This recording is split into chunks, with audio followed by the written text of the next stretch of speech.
assalamu alaikum bandiraɓe tedduɓe hettotoɓe jewte meɗen ñalawma hande ko 16 lewru mboyi hitande ujunnaje 2023 aadi bil aadi salade aadi ɓuuri firtude aadi men yonti e ñalawma dendiraagal dendiraaɓe ɓe ngala tendi bisimilla mon e ñalawma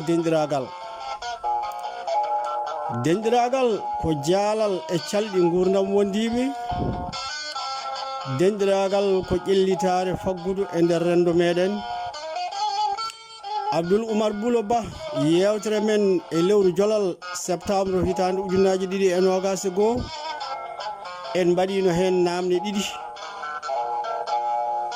holi jeyɗo ñebbe e holko woni ñewti ñewel yewtere nde sarima e nder aduna he foof waɗi en andude ɗum noon ko en keeɓi ojoji gimmoriɗen e cenɗe ɗe nayyi foof ene jabto namde ɗe bandiraɓe hewɓe jabtimu kono ko ɗiɗo jiiti namde ɗe biyeteɗo Malick Adama Waddu to cuuɗi men jomandu e biyeteɗo Ramata Wat to cuuɗi men Galoya Malick Adama Waddu o wi yimɓe fof poti e ñebbe duñƴo fof faara e yeeso denɗum kono hay goto ɓurani goɗɗo o e ñebbe ñewti ñewel ko lacciri ñebbe cakkudi ñebbe Ramata Wat wi ko condi ñebbe waɗe lacciri waɗe takkordi ñebbe ɗe mbaɗe cakkudi ko noon tigui sinno ko gawal walla dengere onon on gofani sabu on piiɗon ko e ɗuure sikke ala ko ñewre tan dañi gueɗal ɓurgal hutorede e yanno denɗiraɓe ɓurɗo wawde ɓilal foof wencita ñewti ñewel so tawi ndungu ayima gawri wasa dañede kono ñebbe dañe ha heewa so gawri ala guura ene satti e on saaha ko ñebbe tan goda ko nden ñebbe ɗe gunete watte condi yerwe surtine waɗe lacciri ñebbe cakkore waɗe cakkudi woni wiyoɓe ndiyam fayande lacciri ñebbe cakkudi ñebbe ñamire noon ko ɗum woni ñewti ñewel Malick Adama Waddu e Ramata Wat on jiiti ko noon tigui ceerno men Abdoulaye Sara Ba ene heewi wiide hoto neɗɗo woppu ngandi mum ɗano so ngandi ɗanima tan fendoto ɗeɗo namne noon ɗe jibini namne goɗɗe kewɗe Abdoulaye Samba Sow lollirɗo Boulaye Bodiel o jeeyaw ko cuuɗi men fummi haara joɓɓe o wi uma namni renno ngo holi sirlu gonɗo e ñebbe goɗɗo one wiyete ko Abdoulaye Sow o jooɗi ko Nouakchott o wi uma namni renno ngo e hoore mum tawde sosoɓe cuusa nawlirde beele sosoɓe ene cuusi wadde ɓaaro Ramata Wat o wi debbo goto ene woodi o jogui ko wutte goto kono kala ngo daroti o faddat ɗum o ɓuura ɗum yodde Mamadou Moussa Mbodj to cuuɗi men Ŋurel Waalo omo namni ñewre rewre e worde kala jaabiɗo namnal ngal omo jogani ɗum biye faade paale makka bandiraɓe en dañi haaju ɓurɗo jolal waalo tidde de bandiraɓe Amadou Hampate Ba o wi gandal fuɗɗi koye andude anda so andi a anda tan a yiloto gandal sirlu gonɗo e ñebbe mi waɗi hen witto mawgo no feewi Njaami galle kamaraɓe namnimi holi sirlu gonɗo e ñebbe. Ɓe mbi so aɗa awa ñebbe mbiyata ko salwa lelde faando leydi puɗa hoto jalluɗe daɗe gooƴi ɓuranima kalace e oole e ceeri fof ko an. Njaami galle dedeɓe namnimi holi sirlu gonɗo e ñebbe. Ɓe mbi ñebbe ciibe ɗe lami ɓutte ɗe ɗen ko gore. Njaami galle jawjawɓe ɓen ko joom wuro kangal naɓe. Namnimi holi sirlu gonɗo e ñebbe.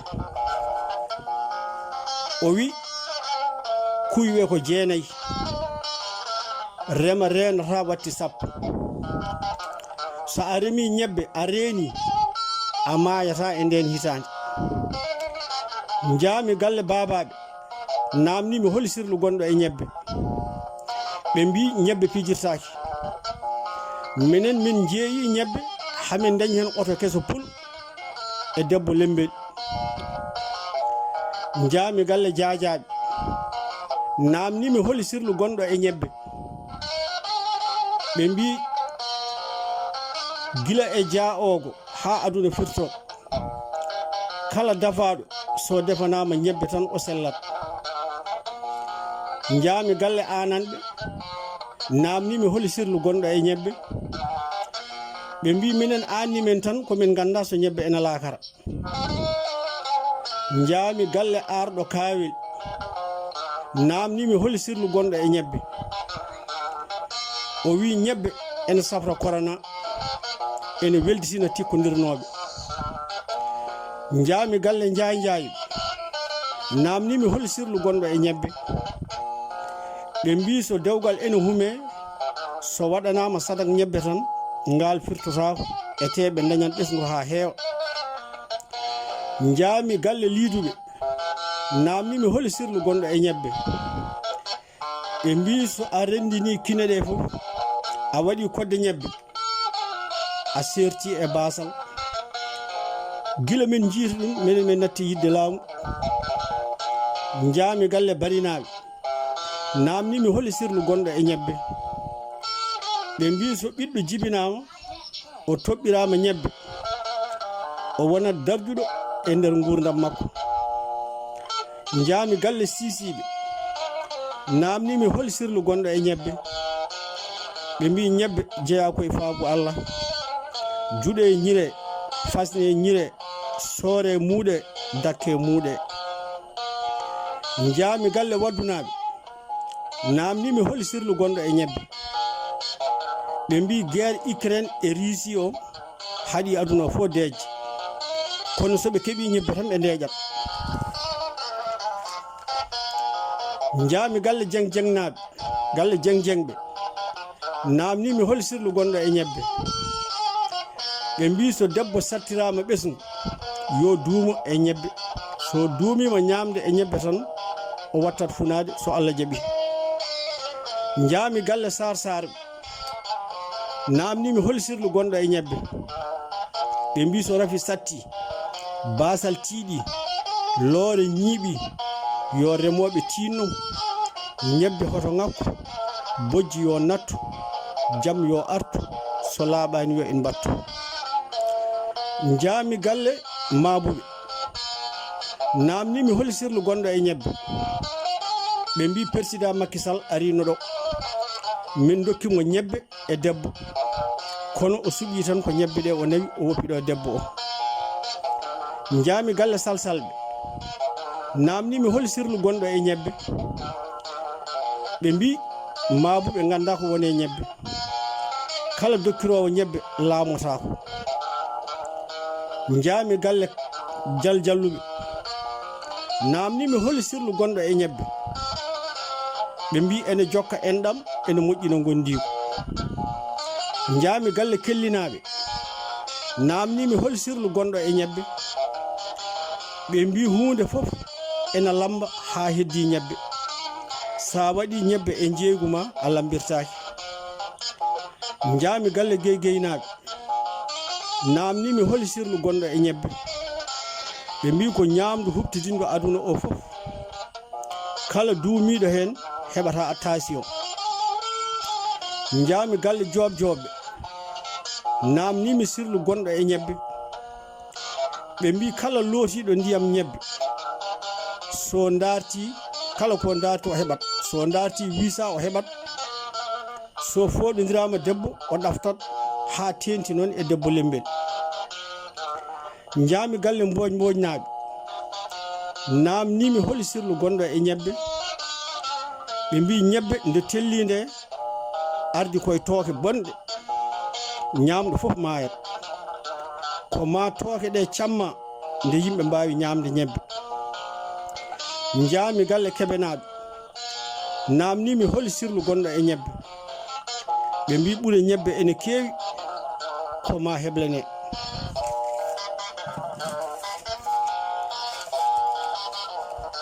Jaami galle balnaɓe e hurum ceerno Silemani Baal. Ɓe mbaɗinimi duwaw. Jaami galle kan hande e hurum ceerno Elimane Boubacara Kane. Ɓe mbaɗinimi duwaw. Jaami galle taltalɓe e hurum Seyko Oumar Tall. Ɓe mbaɗinimi duwaw Fatiha e salatul Fatiha. Jaami galle wanwanɓe e hurum ceerno Alpha Bayla Wan. Ɓe mbaɗinimi duwaw. Jaami galle daf e hurum ceerno Abdoul Karimu Daf.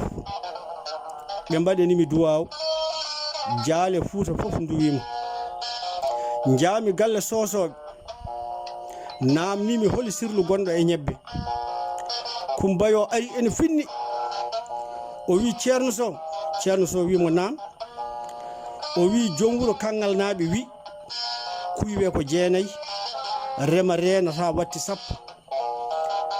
paama demoji ñaami ñebbe men fof ha laaɓi taade an a remat a renata ko demoji ndemanɗa paama ɗi gayni ñebbe men fof ha laaɓi.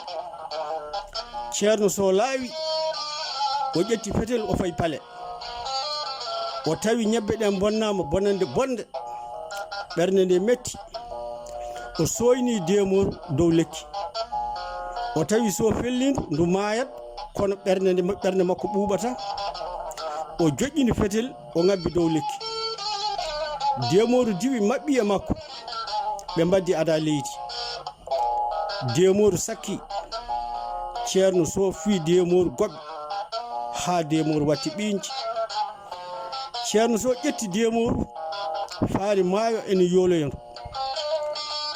o yetti o joli e ndiyam ha heɓimo e dadorde o joƴƴini demoru omo miiji ñoƴƴude noro wi e koyngal demoru teeb demoru wi e jungo ceerno so teeb noro fooƴi demoru fooƴi noro fooƴi demoru fooƴi ha ndiyam heɓi ceerno so e dande ceerno so wi baba demoru wat sabu Allah tinno ɗaccu junggam ngo so mama noro accima ngara galle mi rokkuma ñebbe ha heewa mi haalanma sirlu gonɗo e ñebbe.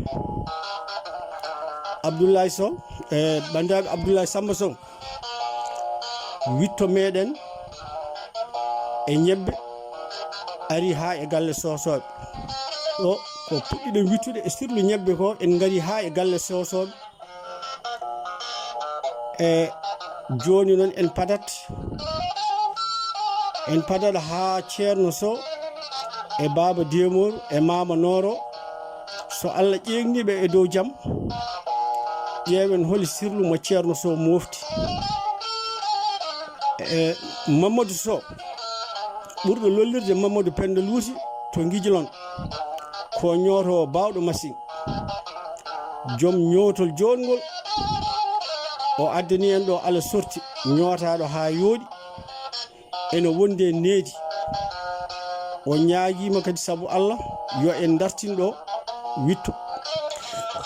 witto ngo mi jaɓanimo mi dartini witto sirlu ñebbe kono mbaɗo witta jiidigal sosoɓe e demoji nde tawno neɗɗo ene wawi suɓade hunde fof ha heddo mo jiidata o ɗum ko Allah suɓantomo rokka mo. So Allah min kam banggue hooram mi andano aɓe jiidi e deemoji ha ko ɓe mbiya ɗum baaba. Kono tan noon pewbo haaɗi palibo yuweede. Mamadou Sow walla mbiya Mamadou Coumba Oumar Moyel to fummi haade joɓɓe e lombingo, o ari ɗo e inde sosoɓe fof. O wi ko kanko woni annabi sosoɓe. O addani en mataji ɗiɗi ñebbe. O wi ko e kawral sosoɓe fof ɓe mbi tuggude e ñulla e tugulla ñebbe e nifga e hamdad e muudo ha heeɓi e mata ñebbe, kala ko jinmi hen yomi ƴettu mi wasa wittude jiidigal mabɓe e deemoji. Jeenaare ndi fof noon e mawnude min ko jiidigal ngal jinmi andude. Ɗum noon bandiraɓe ɗo mbawten yowade ha ganden jiidigal ngal to haaɗi.